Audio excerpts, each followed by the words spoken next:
Hello everyone, good morning to all. कैसे हैं प्यारे बच्चों? चलिए तो आज का सेशन हम स्टार्ट करते हैं। और आज की सेशन में हम क्या पढ़ने वाले हैं बच्चों? वही relative motion in two dimension. जैसा कि कल के लेक्चर में हम ऑलरेडी डिस्कस कर चुके हैं कि डिस्टेंस ऑफ क्लोजेस्ट अप्रोच कैसे निकाला जाता है, रिलेटिव प्रोजेक्टाइल को कैसे किया जाता है। आज उसी लेक्चर को थोड़ा और एडवांस लेवल पर लेके जाने की कोशिश करेंगे। तो एक बार स्मॉल रिकैप करते हैं कल के लेक्चर को। तो हम लोगों ने पहला टॉपिक पढ़ा था डिस्टेंस ऑफ क्लोजेस्ट अप्रोच। और डिस्टेंस ऑफ क्लोजेस्ट अप्रोच में हमें क्या निकालना था? देखिए जैसे कि डायग्राम दिखाई दे रहा है बच्चों, ए आपके पास रेस्ट पर है और बी आपके पास मूव कर रहा है। ये बी मान लेते हैं, ठीक है ना। एंड इस डायरेक्शन में मूव कर रहा है, जो ये स्ट्रेट लाइन डायरेक्शन है ना, इस डायरेक्शन में मूव कर रहा है। तो this is line of motion. तो हमें करना क्या है? हमें इन दोनों पार्टिकल यानी ए और बी के बीच का मिनिमम डिस्टेंस कैलकुलेट करना है। तो मिनिमम डिस्टेंस कैलकुलेट करने का क्या तरीका है कि जो भी आपके पास ऑब्जर्वर होने वाला है और जो भी आपके पास ऑब्जेक्ट है, इन दोनों को ज्वाइन कीजिए। देखिए जैसे जैसे मैंने ज्वाइन किया, ये R1 दूरी, ये R2 दूरी और ये D मिनिमम। तो हम लोग क्या देख रहे हैं? जैसे जैसे वो नीचे की डायरेक्शन में आ रहा है, वैसे वैसे R का जो ये डिस्टेंस है ये कम होता जा रहा है। जब A और B दोनों एक दूसरे के आमने सामने आ जाएंगे तो ये सबसे मिनिमम डिस्टेंस होता है। यानी अगर मैं ऑब्जर्वर से लाइन ऑफ मोशन पे एक परपेंडिकुलर लाइन ड्रॉ कर दूं, जो कि ये दिखाई दे रही है ब्लू कलर वाली, ये परपेंडिकुलर लाइन, तो यही इनका D मिनिमम होता है बच्चों। फिर जैसे जैसे वो नीचे निकलता चला जाएगा, डिस्टेंस इन दोनों के बीच का बढ़ता चला जाएगा। और ये हम लोग ऑलरेडी देख भी चुके हैं, पता भी है कि दो पार्टिकल के बीच का डिस्टेंस हमेशा इंडिपेंडेंट होता है, चाहे हम किसी भी फ्रेम ऑफ रेफरेंस से उस चीज को क्यों ना ऑब्जर्व करें। तो यहाँ से क्या ट्रिक है? डी मिनिमम कैसे कैलकुलेट करना है? ऑब्जर्वर से लाइन ऑफ मोशन पे परपेंडिकुलर लाइन ड्रॉ करनी है। बात समझ में आए आप लोगों को? अब देखिए इसके बेस पे एक न्यूमेरिकल करते हैं।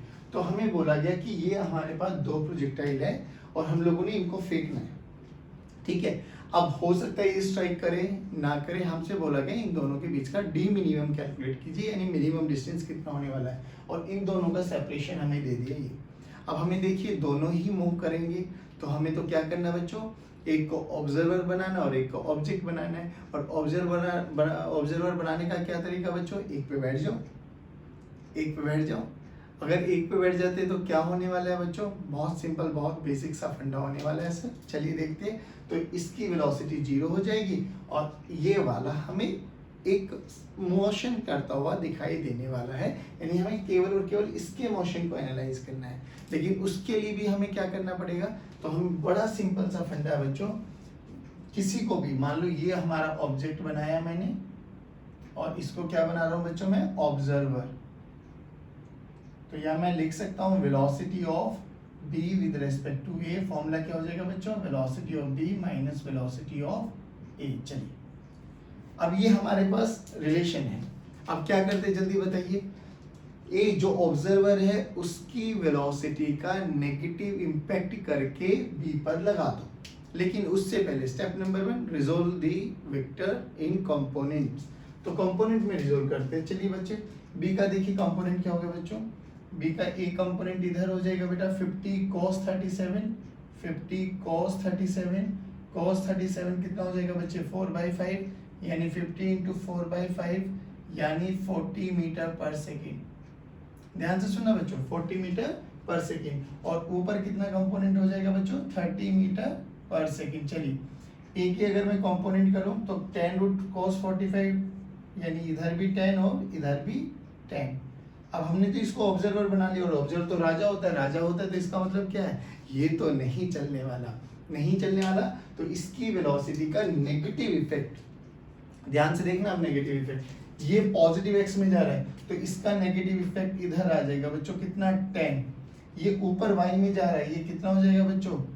10 नीचे। ध्यान से सुनना, अब मैंने इसका इम्पैक्ट उस पर ऐड कर दिया तो ए को क्या दिखाई देने वाला है? Please pay attention. ए को क्या दिखाई देने वाला है? देखिए इधर 40 इधर 10, तो नेट वेलोसिटी इस डायरेक्शन में आ गई। कितनी बच्चों? 30। ऊपर 30 नीचे 10, तो ऊपर आ गया 20। और ये इन दोनों के बीच का डिस्टेंस गिवन है बच्चों हमें 100 मीटर। अब ध्यान से देखो, इस ए को बी किधर जाता दिखाई देगा? सर ये लगा देते हैं हम लोग रिजल्टेंट, ये है। नाउ जो मैं ये लाइन ड्रॉ कर रहा हूँ ना बच्चे, this is line of action, line of motion, sorry this is line of motion, line of motion. अब हमें इस पॉइंट से परपेंडिकुलर लाइन ड्रॉ करनी है। अब ध्यान से सुनना बच्चों, यानी जिस इंस्टेंट पर हम लोगों को ये क्वेश्चन दिया गया है उस इंस्टेंट से तो ये कभी भी डी मिनिमम नहीं होगा। यानी सिचुएशन देखिए, ऊपर से नीचे आया था, डिस्टेंस कम होता जा रहा है, फिर डी मिनिमम हुआ, फिर आगे बढ़ता चला गया, यानी डिस्टेंस बढ़ता चला गया। तो अब हम देखें तो ये तो डिस्टेंस बढ़ता चला जाएगा ना, तो यानी इसके ऊपर तो नहीं होने वाला, यानी वो ऑलरेडी डी मिनिमम अचीव कर चुका है, अटेन कर चुका है। तरीका तो वही है, ये रही मेरे पास लाइन ऑफ मोशन, ये रेड वाले से मैं बना रहा हूँ लाइन ऑफ मोशन, ये लाइन ऑफ मोशन, ठीक है ना। अब इस लाइन ऑफ मोशन से क्या करो, ऑब्जर्वर से एक परपेंडिकुलर लाइन ड्रॉ कर दीजिए बच्चों, ये आ गया। तो ये हमारा ब्लू वाला है डी मिनिमम। अब देखना ध्यान से, बहुत अच्छा क्वेश्चन है। ऐसे क्वेश्चन में क्या हुआ, डी मिनिमम वो ऑलरेडी अटेन कर चुका है, तो कोई दिक्कत नहीं, हमें तो याद है डी मिनिमम यानी लाइन ऑफ मोशन देखेंगे, रिजल्टेंट वेलोसिटी देखेंगे किस डायरेक्शन में, उससे एक सीधी लाइन ड्रॉ कर देंगे, जो भी ऑब्जर्वर है वहां से एक perpendicular line line of motion पे ड्रॉ कर देंगे, डी मिनिमम आ गया। अब बच्चों मेरी प्लीज पे अटेंशन, देखना ध्यान से। अब ये एंगल अगर थीटा है तो ये एंगल भी थीटा हो जाएगा, सही बोला है। तो ध्यान से सुनना, ये थीटा, ये 90 डिग्री, तो ये बना बेस, ये बना परपेंडिकुलर और ये बना हाइपोटेन्यूज, ठीक है ना। अब ध्यान से देखो, हमें तो डी मिनिमम चाहिए, क्या पता है, हाइपोटेन्यूज। तो परपेंडिकुलर बाय हाइपोटेन्यूज क्या होता है बेटे, साइन थीटा। परपेंडिकुलर कितना है बच्चों, डी मिनिमम। हाइपोटेन्यूज कितना है बच्चों, 100। This is equals to sine of theta. अब ये साइन थीटा की वैल्यू कैसे कैलकुलेट करें, ध्यान से देखना। अगर ये 30 है तो ये भी 30, ये 20 है तो ये भी 20। देखो, यानी मैं अगर ये राइट एंगल ट्रायंगल बना लूं एक, ध्यान से देखो, थीटा 30 20, तो ये डिस्टेंस कितना हो जाएगा बच्चों, √20 का स्क्वायर प्लस 30 का स्क्वायर। यानी ये ट्रायंगल क्या बना बच्चों मेरे पास, देखो ध्यान से, 30 20 और ये कितना बना बच्चों, 400 900 1300। चलिए, अब इस राइट एंगल ट्रायंगल से क्या मैं थीटा निकाल सकता हूँ, बिल्कुल निकाल सकते हैं सर। परपेंडिकुलर बाय हाइपोटेन्यूज यानी साइन थीटा की वैल्यू क्या आ जाएगी बच्चों, यहाँ से साइन थीटा की वैल्यू आ जाएगी सर 20/√1300। रख दो वैल्यू, आ गया आंसर, रख दो वैल्यू, आ गया आंसर। तो डी मिनिमम देखिए क्या आ गया बच्चों, D minimum is nothing but 100 into sine theta की वैल्यू 20/√1300। लो जी, ये डिस्टेंस आ गया हमारे पास। टेंशन नहीं लेना, बिल्कुल स्टेप बाय स्टेप याद करना है। सबसे पहले जो भी हमारे पास गिवन वेक्टर क्वांटिटी, अच्छा ये कौन सी टाइप हो गई, ये पहली टाइप हो गई। दो वेक्टर्स कंप्लीट गिवन है, मैग्नीट्यूड डायरेक्शन। तो मैं कह रहा हूँ 95% केसेस में तो यही टाइप मिलेगी हमें, है ना। हमें तो थर्ड वेक्टर निकालना है, निकाल दिया भैया। चलिए जी, बहुत सुंदर। अब हमें क्या करना है, देखिए सबसे पहले इनको रिजोल्व करो, फिर ऑब्जर्वर चूज करो। जो ऑब्जर्वर है उसकी वेलोसिटी का नेगेटिव इफेक्ट ऑब्जेक्ट पे लगा दो, फिर उनकी रिजल्टेंट वेलोसिटी देखो, जो भी रिजल्टेंट वेलोसिटी आई उससे एक सीधी लाइन ड्रॉ कर दो उसी डायरेक्शन में, ऑब्जर्वर से परपेंडिकुलर डिस्टेंस ड्रॉ कर दीजिए और आपके पास आंसर आ जाएगा। आई होप ये डिस्टेंस ऑफ क्लोजेस्ट अप्रोच आपको समझ में आया होगा। अब हम बात करते हैं बच्चों रिलेटिव प्रोजेक्टाइल की। रिलेटिव प्रोजेक्टाइल के लिए आप लोगों को सिखाया गया था कि हमेशा ध्यान रखना बच्चों, जब भी हम रिलेटिव प्रोजेक्टाइल करेंगे तो देखिए जैसे हम लोगों ने बोला ए और बी हमारे पास दो प्रोजेक्टाइल है, इसकी u1 इनिशियल वेलोसिटी है, इसकी u2 इनिशियल वेलोसिटी है। ये θ1 से प्रोजेक्ट किया गया, ये θ2 से प्रोजेक्ट किया गया, तो हमने इसके इनिशियल वेलोसिटी वेक्टर लिख दिया u1 cos θ1 i cap plus u1 sin θ1 i cap. Similarly इसका भी लिख दिया। अब हमें क्या करना है बेटा, रिलेटिव वेलोसिटी में सबसे अच्छा रिलेटिव प्रोजेक्टाइल जब भी करेंगे तो सबसे इजीएस्ट तरीका क्या है, एक पे बैठ जाओ। एक पे बैठ के क्या हुआ, तो जब हम लोगों ने इन दोनों की एक्सेलेरेशन देखी ना, तो इसमें भी जी नीचे लग रहा है, इसमें भी जी नीचे लग रहा है, तो इनकी जब हम लोगों ने रिलेटिव एक्सेलेरेशन देखी तो रिलेटिव एक्सेलेरेशन क्या है, 0। अरे रिलेटिव एक्सेलरेशन जीरो का मतलब क्या है, ना तो इसकी वेलोसिटी बढ़ने वाली है ना घटने वाली है, तो वेलोसिटी क्या रहेगी बच्चे, थ्रू आउट रिमेन्स कांस्टेंट। अगर वेलोसिटी कांस्टेंट है यानी पार्टिकल एक स्ट्रेट पाथ को फॉलो करने वाला है। Points to remember, a relative zero, path एक स्ट्रेट लाइन में करने वाला कब, जब आप किसी दूसरे प्रोजेक्टाइल से उसको ऑब्जर्व कर रहे हो। यानी जब भी प्रोजेक्टाइल वाले क्वेश्चंस आते हैं तो चुपचाप उछलकर एक प्रोजेक्टाइल पे बैठ जाओ। एक प्रोजेक्टाइल पे बैठ गए तो वो क्या बन गया, ऑब्जर्वर, और दूसरे का मोशन क्या दिखाई देगा, स्ट्रेट लाइन। तो ये कुछ पॉइंट है। देखिए ए रिलेटिव जो है हमारे पास जीरो रहेगी, no change in velocity, speed में कोई चेंज नहीं रहने वाला, path will be straight line when observe from another projectile. बात समझ में आ गई। अब देखिए जब हम लोगों ने देखा ये रिलेटिव वेलोसिटी निकाली, हम लोगों ने रिलेटिव वेलोसिटी क्या है बेटा, आप u21 निकालिए या u12 निकालिए, टोटली आप पे डिपेंड कर रहा है कि आप किसको ऑब्जर्वर मान रहे हो, किसको ऑब्जेक्ट मान रहे हो। फिर हम लोगों ने देखा ये i वाला कंपोनेंट हॉरिजॉन्टल कंपोनेंट कहलाया गया, j वाला कंपोनेंट वर्टिकल कंपोनेंट कहलाया गया। अब हमने बोला कि जब पार्टिकल का पाथ एक स्ट्रेट लाइन आएगा तो स्ट्रेट लाइन किसी भी डायरेक्शन में आ सकता है। वो स्ट्रेट लाइन x में भी हो सकता है, y में भी हो सकता है, इधर भी हो सकता है, इधर भी हो सकता है, इधर भी हो सकता है, इधर भी हो सकता है, किधर भी हो सकता है, बट होगा वो स्ट्रेट लाइन। अच्छा अब हमारे पास कुछ गिवन क्वांटिटीज आ गई, कुछ गिवन पैरामीटर्स है कि अगर वर्टिकल मोशन में हुआ, यानी मैंने एक प्रोजेक्टाइल पर बैठ के दूसरे को देख रहा हूं और दूसरा सीधा ऊपर जाता हुआ दिखाई दे रहा है या सीधा नीचे आता हुआ दिखाई दे रहा है, इसका मतलब क्या है कि उसके पास केवल और केवल वर्टिकल कंपोनेंट में वेलोसिटी है, यानी वर्टिकल डायरेक्शन में वेलोसिटी है, बस सीधा सीधा ऊपर या नीचे। इसका मतलब हॉरिजॉन्टल कंपोनेंट जीरो। तो हमने बोला कि अगर मोशन वर्टिकल लाइन के अलोंग है, वर्टिकल लाइन ये वाली लाइन, इस वाली लाइन के अलोंग है, तो हॉरिजॉन्टल कंपोनेंट जीरो हो जाएंगे। बात समझ में आई। और दूसरा कि अगर एक प्रोजेक्टाइल पे बैठ के मुझे सीधा x डायरेक्शन में या नेगेटिव x में दिखाई दे रहा है तो उस केस में वर्टिकल कंपोनेंट जीरो हो जाएंगे। ये कुछ वाले पॉइंट्स आपको याद रखना था।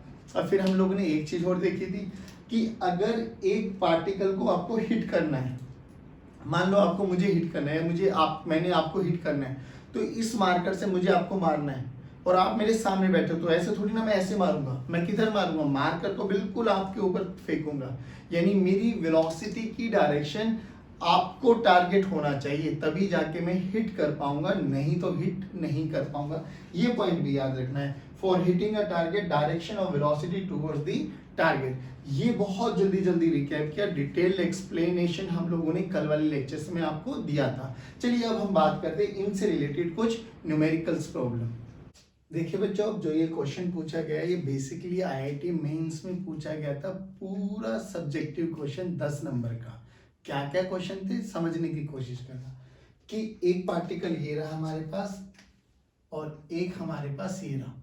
हमसे बोला गया कि यहाँ से कितनी u स्पीड से मैं इसको प्रोजेक्ट करूं कि ये बीच में ही इसको डिस्ट्रॉय कर दे। यानी कुछ ऐसा मान के चलो, यहाँ से एक मिसाइल छोड़ी गई है, एक मिसाइल हमें लॉन्च करनी है, कितने एंगल पे, 53 डिग्री पे। तो वो बोल रहा है कि u कितना होना चाहिए कि ये इस वाली मिसाइल को जो बी ने छोड़ी है उसको बीच में ही खत्म कर दे।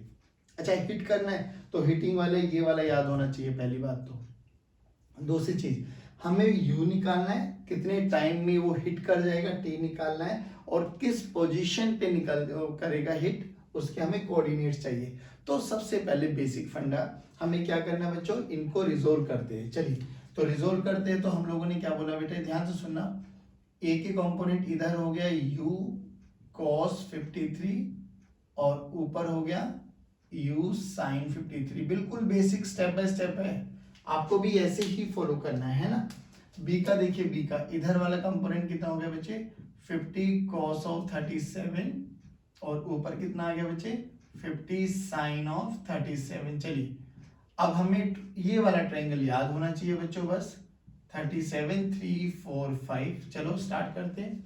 देखिए cos 37 कितना हो जाएगा बच्चों, 4/5, यानी 4/5 यानी ये हो गया 40 और ये हो गया हमारा 30, ठीक है ना। cos 53 कितना हो जाएगा बच्चे, 53 u इंटू 3/5 और ये कितना हो जाएगा बच्चे, u इंटू 4/5। चलिए जी बहुत बेसिक सा हम लोगों ने रिजोल्व कर लिया। अब हमें बारी आई है कि किसको ऑब्जर्वर बनाए, तो हमने ए को ऑब्जर्वर बना लिया। ए ऑब्जर्वर है, तो ए ऑब्जर्वर है तो क्या है, ए तो अपने आप को रेस्ट पर लेके आएगा, और रेस्ट पर लेके आने का बहुत सिंपल सा फंडा बच्चों, देखिए बी की वेलोसिटी बनाओ, ए ये रहा हमारे पास, बी की वेलोसिटी देखिए इधर कितनी है बच्चों, इधर है 40 और ऊपर है 30। ध्यान से सुनना, ये मैंने बनाया बी का जो हमें गिवन है। अब ए का देखिए, ए का इधर कितना है 3u/5, तो नेगेटिव इफेक्ट लगाना है बी पर, तो इधर कितना आ जाएगा, ध्यान से देखो रेड से बना रहा हूं 3u/5, ऊपर कितना है 4u/5, तो नीचे कितना आ जाएगा बच्चों 4u/5। अब ए ये रहा, अब देखना इसको हिट करना है, हिट करना है, तो हिट कैसे करेगा बेटा, ए डायरेक्शन में ना, ए डायरेक्शन में, यानी जो वेलोसिटी रहेगी केवल और केवल एक्स डायरेक्शन में रहनी चाहिए। तो यानी इसमें तो ऊपर भी वाई यानी पॉजिटिव वाई पे भी और नेगेटिव वाई पे भी है, तो यानी वर्टिकल कंपोनेंट जीरो होने वाला है। देखिए ये वाला, if motion is along horizontal line, और हॉरिजॉन्टल क्यों है, क्योंकि ये इसी लाइन पे रखा हुआ है, हमने ऑब्जर्वर बना लिया, तो ये इसको हिट करेगा हॉरिजॉन्टल लाइन पे। अगर हॉरिजॉन्टल लाइन है तो वर्टिकल कैसे हो जानी चाहिए, जीरो, यानी वर्टिकल विल कैंसिल आउट। तो कंपेयर कर दीजिए बच्चों, ऊपर कितना है 30 और इधर कितना है बच्चे 4u/5, कितना आ गई u की वैल्यू देखिए बच्चे 150/4, 150/4, this is equals to 75/2 meter per second. लो जी, तो पहले यू तो हमें समझ में आ गया। अब हमसे पूछा जाए टाइम निकालो, टाइम। अब एक बार बताओ बच्चों, ये इन दोनों के बीच का दूरी कितनी थी 100, और 100 किस वेलोसिटी से, हॉरिजॉन्टल वेलोसिटी से कवर किया है, ध्यान से सोचना। और हॉरिजॉन्टल वेलोसिटी कितनी है बच्चों 3u/5 प्लस 40 बी की थी, 3u/5 किसकी है, ए की, नेगेटिव वाली है ना। तो इसकी देखिए अब नेट हॉरिजॉन्टल वेलोसिटी VH लिख लेता हूं, या UH लिख लो जो भी आपके पास, 3u/5 प्लस 40, u की वैल्यू अभी अभी निकाले 75/2, यानी 3 × 75/10, 5 × 2 10, 40, ठीक है ना बच्चों। अब देखिए यहाँ एलसीएम ले लीजिए, 5 × 15, 7 × 21, 21, 5 × 15, 7 × 21 और 1 22/10 प्लस 40, तो ये कितना आ गया बच्चे 22.5 प्लस 40 यानी 62.5। चलिए ये हमारे पास हॉरिजॉन्टल स्पीड में आ गया। अब हॉरिजॉन्टल स्पीड में डिस्टेंस कितना ट्रेवल किया है 100, तो टाइम बोलो सर, टाइम का फॉर्मूला आ गया distance by speed, distance by speed. अब स्पीड कांस्टेंट है बेटा, हॉरिजॉन्टल यानी एक्सेलरेशन नहीं है, तो डायरेक्ट फॉर्मूला लगाओ 100/625 पॉइंट गया तो ऊपर 0, और ये वाली वैल्यू आती है 1.6 सेकेंड्स, यानी ये 1.6 सेकेंड में इसको हिट कर जाएगा। चलिए सेकेंड पॉइंट भी आगे याद रखना है बस आपको, क्या जिस वेलोसिटी को ले रहे हो ना वही डिस्टेंस लेना है आपको।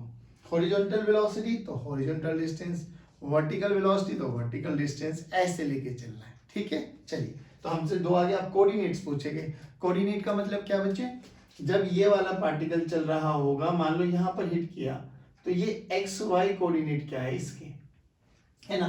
तो अब हमें ये XY कोऑर्डिनेट कैलकुलेट करने हैं। आप XY कोऑर्डिनेट कीजिए, देखिए ध्यान से देखिए, वर्टिकल मोशन और हॉरिजॉन्टल मोशन, यानी SY की वैल्यू तो आ जाएगी UT माइनस हाफ GT²। ध्यान से सुनना बच्चों, UT माइनस हाफ GT², क्योंकि अब तो ये तो वर्टिकल वही प्रोजेक्टाइल चलने वाला है हमारा सिंपल वाला, एक के निकाल लो अपने आप पता लग जाएगा। और SX कितना आ जाएगा बच्चे, हॉरिजॉन्टल स्पीड सेम है बच्चों UY, और ये कितना हो जाएगा बेटा UX × T। लो जी, अब देखिए UX की वैल्यू कितनी है बच्चों हमारे पास 40, यानी SX की वैल्यू कितनी आई बच्चों 40 × 1.6, और SY की वैल्यू कितनी आ गई बच्चों हमारे पास 30 है ना ऊपर, हाँ जी 30 × 1.6 -1/2 × 10 × 1.6 का होल स्क्वायर। लो जी, यहाँ से y कोऑर्डिनेट आ जाएगा और यहाँ से x कोऑर्डिनेट आ जाएगा। ठीक है ना। IIT मेंस में 10 नंबर का क्वेश्चन पूछा गया था और हमें 10 के 10 नंबर आते हैं। इसमें पूरा कॉन्सेप्ट जैसे ही टाइम निकल गया, क्योंकि टाइम क्या बच्चे, टाइम तो independent of frame of reference होता है ना, तो टाइम निकालना हमारे लिए बहुत ईजी है। टाइम निकल गया, s equals to ut plus half t square, यानी वही वर्टिकल मोशन और हॉरिजॉन्टल मोशन में अब हम डिवाइड कर देंगे। ठीक है ना। तो यहाँ से निकल गया, यहाँ से निकालना चाहो तो यहाँ से निकाल लेना आप कि कितनी हाइट पर जाके, कितनी दूरी पर जाके वो उस मिसाइल को हिट करने वाला है। आई होप ये पूरा का पूरा क्वेश्चन आप लोगों को समझ में आया होगा। Very good. चलिए अब बढ़ते हैं हम नेक्स्ट क्वेश्चन पे। चलिए बेटा, अब हम बात करेंगे क्वेश्चन सेकंड की। देखिए पहला क्वेश्चन हमने क्या किया था, ग्राउंड टू ग्राउंड किया था। अब हम क्या करेंगे, टावर टू टावर करेंगे। ये कोई भी ग्राउंड है हमारे पास, जो कि एक टावर और दूसरा टावर है। टावर ए कह लेते हैं हम इसको, और this is tower B. Tower A की हाइट है 30 मीटर और टावर बी की हाइट है 70 मीटर। ठीक है ना। यहाँ से एक ऐसा हॉरिजॉन्टल प्रोजेक्टाइल किया और यहाँ से एक एंगुलर प्रोजेक्टाइल किया गया। तो बोला गया कि कितना यू हो, यू हमें इनिशियल वेलोसिटी निकालनी है इस वाले की, such that they will collide, और कितने टाइम के बाद। तो यानी यहाँ से अगर मैं इसकी ट्रेजेक्टरी देखूं तो ये समाव ऐसे आने वाला है बच्चों, और ये समाव ऐसे आने वाला है। तो यहाँ पर ये कोलाइड करने के चांसेस है। तो बोला कि कितनी वेलोसिटी से फेंकूं कि ये कोलाइड कर ले, और टाइम हमें कैलकुलेट करना है। अब दोबारा से वही सब चीजें करते हैं बच्चों। पहले क्या करेंगे, रिजोल्व कर लेते हैं। चलिए स्टार्ट करते हैं। अगर मैं ए को रिजोल्व करूं, देखिए ये ए है मेरे पास, ए को रिजोल्व करूं तो इसका ये कंपोनेंट कितना आ जाएगा बच्चा, u cos 53, u cos 53, और ये वाला कंपोनेंट कितना आ जाएगा बच्चों, u sin 53। चलो अब आप जल्दी जल्दी बताएंगे मुझे कि किसको ऑब्जर्वर मानो। ठीक है ना। और ये हमारे पास इधर है 10 मीटर पर सेकेंड, ये ए हो गया हमारे पास, ये बी हो गया। अब ऑब्जर्वर किसी को भी मान लो सर, ये हमारे पास सर 30 है और ये हमारे पास 70 है। ठीक है ना। और ये कितना है बच्चों, 40 गिवन है हमें। चलिए जी अब बात करते हैं, ध्यान से सुनना बच्चों। चलो स्टार्ट करें। अब अगर मैं बी को ऑब्जर्वर मानूं या मैं ए को ऑब्जर्वर मानूं, किसी को भी मान लो, जैसे जिसको आप बोलते हो, जल्दी बताइए। बी को ऑब्जर्वर मानूं, चलो बी को ऑब्जर्वर मानते हैं। तो अगर मैंने बी को ऑब्जर्वर मान लिया, बी ऑब्जर्वर है मेरे पास, तो क्या करो बच्चों, बी की वेलोसिटी को उल्टा करके ए पे लगा दो। अब ए के पास देखना, ए के पास खुद की वेलोसिटी कितनी है, u sin 53। sin 53 कितना हो जाएगा बेटा, परपेंडिकुलर बाय हाइपोटेन्यूज, यानी u इंटू 4/5। और ये डायरेक्शन कितनी होगी बेटे, u इंटू 3/5। ये तो u ए की आई है। अब b इधर है बच्चों, b इधर है, देखना इसका नेगेटिव किधर हो जाएगा, इधर। तो ये b की 10b इसके साथ अटैच कर दो, और यहां पर हमारे पास b है, ये हमारे पास e है। अब याद करो इन दोनों का रिजल्टेंट, रिजल्टेंट किधर जाना चाहिए बेटा, किसको टारगेट करना चाहिए, इन दोनों का रिजल्टेंट b को टारगेट करना चाहिए। ठीक है ना। अब देखिए ध्यान से, ये डिस्टेंस कितना है बच्चे, 40, ये 30, टोटल 70, तो ये डिस्टेंस भी कितना बना बच्चों, 40। ठीक है ना। तो यानी ये भी 40 और ये भी 40। ध्यान से देख लो बच्चों, ये भी 40 और ये भी 40।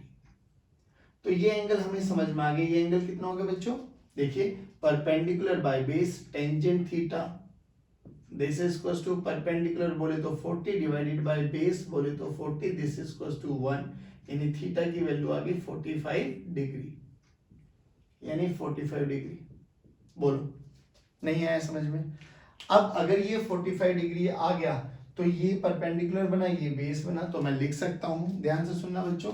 ये मेरे पास क्या हो जाएगा बच्चे, ux, और ये मेरे पास क्या हो जाएगा बच्चे, uy। तो मैं लिख सकता हूं tangent 45, this is also equal to perpendicular by base, यानी uy बाय ux। uy कितना है बच्चे, 4u/5 divided by 3u/5 plus 10, 10 किसकी वेलोसिटी थी, b की, plus 10, this is equals to 1, tangent 45 1, यानी 4u/5, this is equal to 3u/5 plus 10।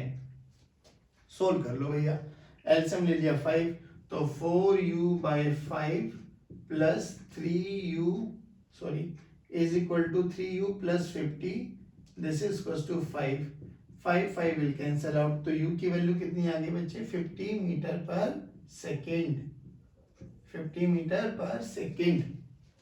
तो u तो आ गया हमारे पास। देखिए सिंपल है बेटे, पहले रिजोल्व करो, एक को ऑब्जर्वर बनाओ, एक को ऑब्जेक्ट बनाओ, ऑब्जर्वर की वेलोसिटी का नेगेटिव इफेक्ट ऑब्जेक्ट पर लगा दो, ठीक है ना। यहाँ पर डेटा कुछ ऐसा दे दिया गया था कि ये एंगल 45 डिग्री बन गया, तो हमने बोला ये 45 डिग्री है, तो ये भी और ये भी 45 बनाने वाले, दोनों को डिवाइड करके इक्वेट कर दिया 1 के, तो 1 इधर था तो दोनों को इक्वेट कर दिया। चलिए इक्वेट कर दिया तो u की वैल्यू 45 आ गई। अब हमसे पूछा गया टाइम, ध्यान से देखना टाइम, तो टाइम के लिए हमने क्या देखना, देखो हॉरिजॉन्टल वेलोसिटी कितनी है बच्चे, हॉरिजॉन्टल वेलोसिटी ए से सी तक आने वाली वेलोसिटी, ए से सी इधर आएगा, तो ये वाली वेलोसिटी कितनी है बच्चे u 3/5 प्लस 10, u की वैल्यू कितनी है बच्चे 50, तो 50 इंटू 3/5 प्लस 10, तो ये कितना हो गया हॉरिजॉन्टल ux, 5 ने 10 को मारा तो 10 इंटू 3 प्लस 10 कितना आ गया बच्चे 40 मीटर पर सेकेंड, ये ux की वैल्यू आ गई बच्चे 40 मीटर पर सेकेंड। चलिए अब ये डिस्टेंस भी कितना है 40, स्पीड भी कितनी है 40, तो टाइम बोलो, टाइम आ गया बच्चे 40/40 यानी 1 सेकेंड। अब कोई ऐसे ना निकाल के बोले सर क्यों निकालूं मैं, एक बार बताओ, ये 40 ये भी 40, तो ये डिस्टेंस कितना बना बेटे √40 का स्क्वायर प्लस 40 का स्क्वायर, पाइथागोरस थ्योरम लगा दी, तो ये कितना बना बच्चों 40√2। चलो अब कह रहे सर यहां से निकालो 40√2, तो हमने बोला स्पीड निकाल लो।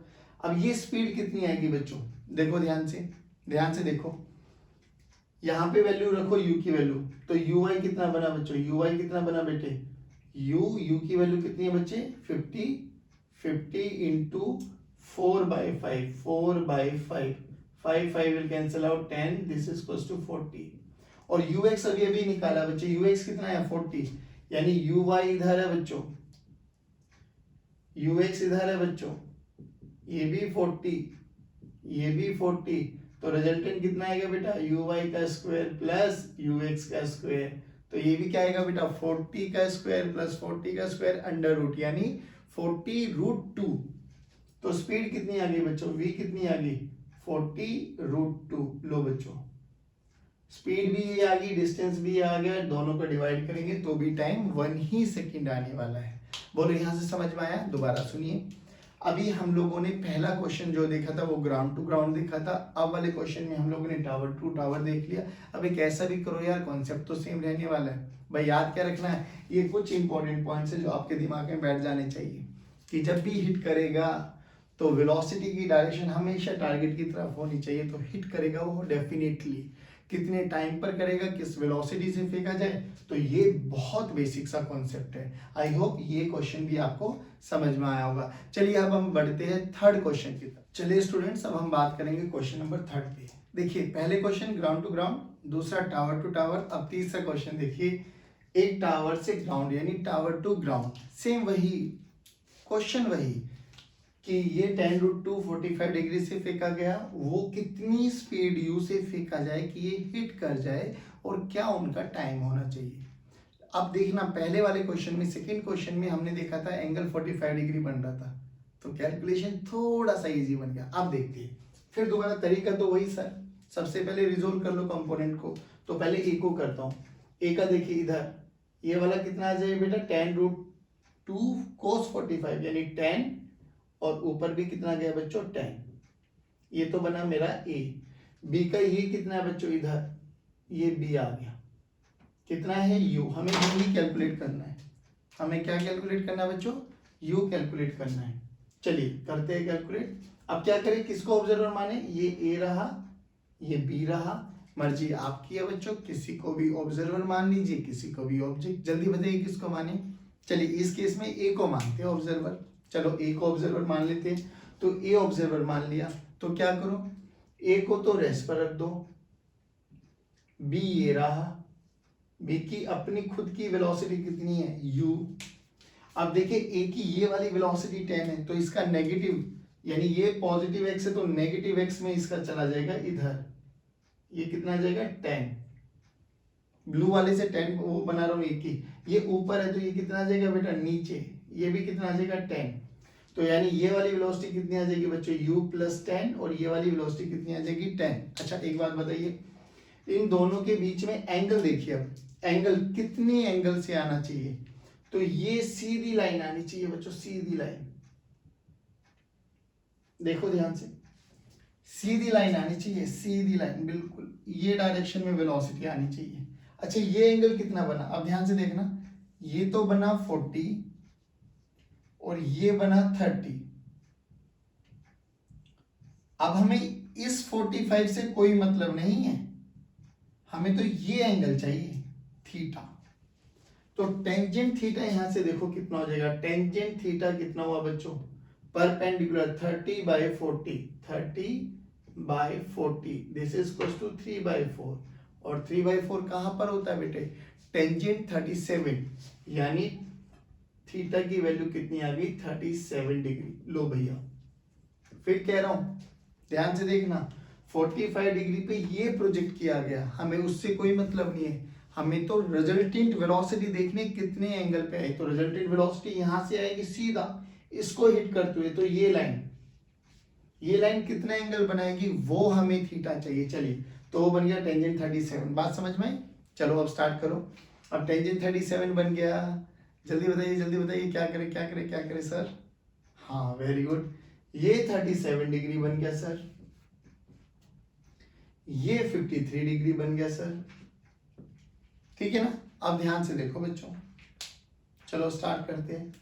तो अब हम लोग क्या कर सकते हैं, देखो ये हमारे पास एक राइट एंगल ट्रायंगल बन गया भैया, ये लो, ये 37 बना लो, चाहे ये हो गया, ये परपेंडिकुलर हो गया, यानी परपेंडिकुलर बाय बेस, अगर 37 को लेके चलेंगे तो ये परपेंडिकुलर ये बेस, यानी टेंजेंट 37 को अगर मैं लेके चलूं तो क्या बना बच्चों, परपेंडिकुलर ये बना, ये बोले तो 10, और बेस कितना बना बच्चों u plus 10, u plus 10 this is equal to 3/4, 10 into 4 40, this is equal to 3u plus 30, यानी 10/3 this is equal to u, ठीक है ना।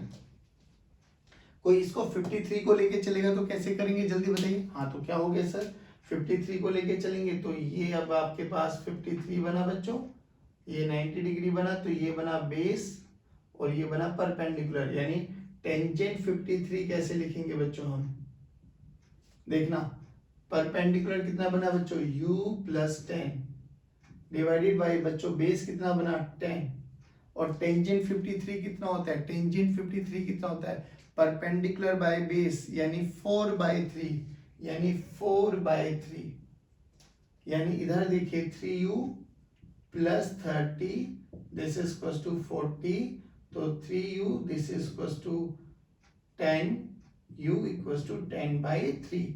तो किसी से भी निकाल लो, आपकी बेसिक कैलकुलेशन बहुत अच्छी होनी चाहिए, आंसर भी आएगा। बोलो इतना समझ में आया। अब टाइम निकालना है, अब टाइम के लिए देखिए हॉरिजॉन्टल वेलोसिटी ये रही, हॉरिजॉन्टल डिस्टेंस ये रहा, तो u कितना है हमारे पास 10/3, तो 10 और मतलब हॉरिजॉन्टल वेलोसिटी देखिए u प्लस 10, u कितना ऑलरेडी 10, तो 10/3 प्लस 10 यानी 40/3, ये आ गई हमारे पास स्पीड इन हॉरिजॉन्टल, और डिस्टेंस कितना कवर किया बच्चे 40, तो डिस्टेंस 40 मीटर, तो टाइम कितना आ गया बच्चों 40/40/3 डिस्टेंस बाय स्पीड यानी 3 सेकेंड्स। लो जी, यानी 3 सेकेंड के बाद वो उसको हिट कर देगा, कैसे भी निकाल लो, आप ये निकालना चाहो ये डिस्टेंस निकालो, ये कितना आ जाएगा बच्चे 30 40 यानी ये बना 50, ये बना 50। अब वेलोसिटी कैलकुलेट कर लीजिए, वेलोसिटी कैसे निकालोगे देखना, इधर कितनी बनी बच्चे 40√3, इधर कितनी बनी बच्चों 10, है ना, तो अंडर रूट ऑफ 40/3 का स्क्वायर प्लस 10 का स्क्वायर, तो ये कितनी बनी बच्चों, अंडर रूट ऑफ 1600/9 प्लस 100, ठीक है ना बच्चों। तो ये एलसीएम देखिए कितना आ गया बच्चे, 100 प्लस 1600 प्लस 900 डिवाइडेड बाय 9, यानी ये आया 5/3, ये आया 5/3, सही कर रहा हूँ ना, ये सॉरी 2500 हो गया ना, 25 बोले तो 50/3, तो ये आ गया 50/3, क्या आ गई वेलोसिटी 50/3, वेलोसिटी डिस्टेंस कितना है बच्चे 50, तो अब यहां से यहां भी निकाल सकते हैं, डिस्टेंस कितना है 50 और स्पीड कितनी है 50/3, तो देखिए अभी भी आंसर कितना आएगा 3 सेकेंड्स। तो कैसे भी करो आंसर सेम आएगा, बट याद क्या रखना है, जब हॉरिजॉन्टल के बारे में बात करेंगे तो हॉरिजॉन्टल डिस्टेंस, हॉरिजॉन्टल स्पीड, जब इंक्लाइंड के बारे में बात करेंगे तो इंक्लाइंड स्पीड, इंक्लाइंड ही आपको डिस्टेंस कैलकुलेट करना है। आई होप ये वाला फॉर्मेट भी आपको समझ में आया होगा। चलिए अब हम कुछ अलग क्वेश्चन करते हैं इसी पर, फोर्थ क्वेश्चन। चलिए बच्चों, अब ये क्वेश्चन को देख के बताइए, क्या ये दो प्रोजेक्टाइल टकराएंगे क्या? तरीका तो वही है सर, एक को ऑब्जर्वर एक को ऑब्जेक्ट। चलिए करके देखते हैं। अगर मैं इसको ऑब्जर्वर मानूं, पहले एंगल कर लेते हैं, ए का कंपोनेंट इधर 10 इधर 10, ठीक है ना बच्चों। इसका इधर देखिए 50 cos 37, 50 और cos 37 कितना हो जाता है बच्चों 4/5, यानी ये बना 40 और ऊपर बना 30, दोनों के बीच का सेपरेशन कितना बच्चों 200। ध्यान से सुनना बच्चों, इंपॉर्टेंट कॉन्सेप्ट है। टकराए क्या, यानी अगर मैं ए को ऑब्जर्वर बना रहा हूं तो ए की वेलोसिटी को तो मैंने कर देना है 0, और 0 कैसे आएगा देखना, इधर से ये 30 है और इसकी खुद इधर 40 है, चलो। और अब ए को लगाओ, ए को मैं बना रहा हूं ब्लू से, ए की ऊपर कितनी है 10, तो ये आ गई नीचे 10, इधर कितनी है 10, तो इधर आ गई 10।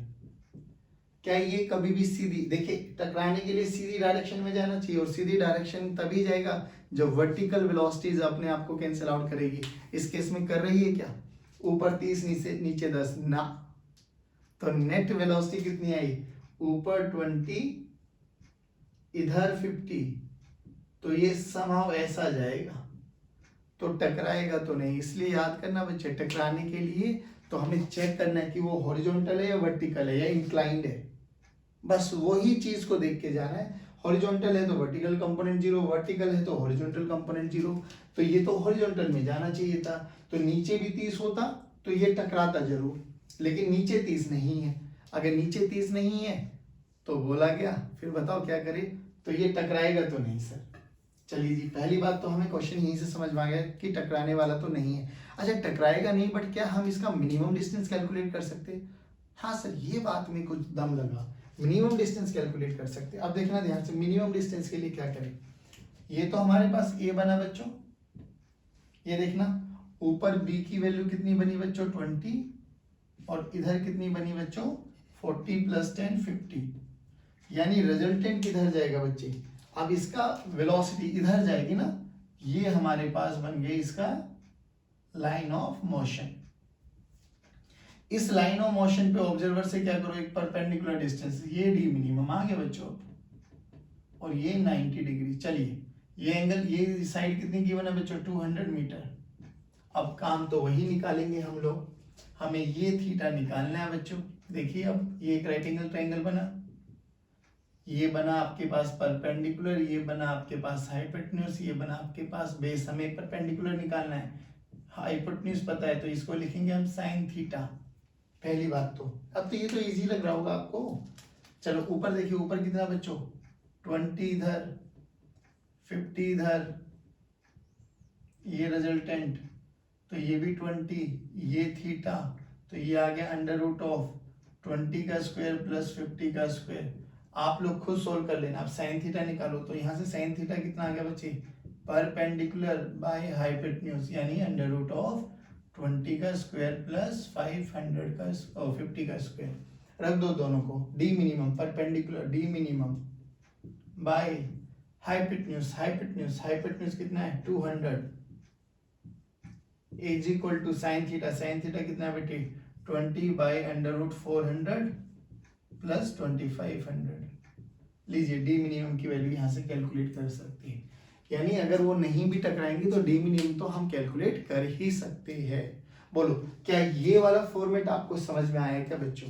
देखिए रिलेटिव वेलोसिटी, रिलेटिव प्रोजेक्टाइल के बेस पे हम लोगों को ये कुछ पॉइंट्स कॉमन करने हैं कि रिलेटिव एक्सेलरेशन 0 होती है, वेलोसिटी हमेशा स्टेट रहेगी यानी चेंज नहीं होने वाली, किसी भी पार्टिकल को हिट कराना है तो सीधी डायरेक्शन में उस पार्टिकल की डायरेक्शन में जाना चाहिए, वर्टिकल मोशन है तो हॉरिजॉन्टल 0 हो जाना चाहिए, हॉरिजॉन्टल है तो वर्टिकल 0 हो जाना चाहिए। डिस्टेंस ऑफ क्लोजेस्ट अप्रोच कैसे निकालते हैं, ये दो वेराइटी हम लोगों ने रिलेटिव मोशन इन 2D देख ली। अब जो नेक्स्ट वेराइटी देखने वाले वो हम देखेंगे रिवर बोट या rain umbrella problem, rain man problem. कैसे समझ में आ गया? बारिश गिर रही है, छाता किधर लगाए कि हम अपने आप को बचा पाए। चलिए बच्चों, keep watching videos, God bless you, take care, good night and जय हिंद जय भारत।